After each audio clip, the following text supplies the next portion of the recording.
মুর্শিদাবাদ জেলার নওদা থানার অন্তর্গত রায়পুর দিঘির ধারে আজকে উদ্বোধন হয়ে গেল জনতা উন্নয়ন পার্টির একটি নতুন পার্টি অফিস। উদ্বোধন অনুষ্ঠানে উপস্থিত ছিলেন দলের জেলা ও ব্লক স্তরের নেতৃত্ব সহ বহু কর্মী সমর্থক।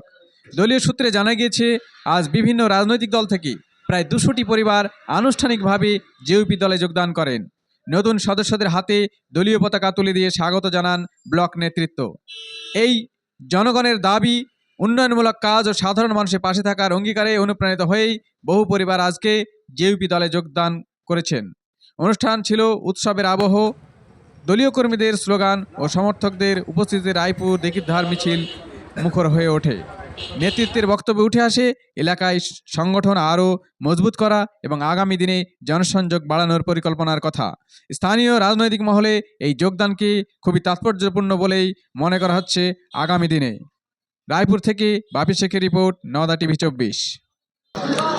আজকে রায়পুর অঞ্চলে এখানে 200 মতো পরিবার আমাদের জনতা উন্নয়ন পার্টির, আমাদের মাননীয় হুমায়ুন কবির সাহেব, আমাদের জনতা উন্নয়ন পার্টির চেয়ারম্যান, ওনার হাত শক্ত করতে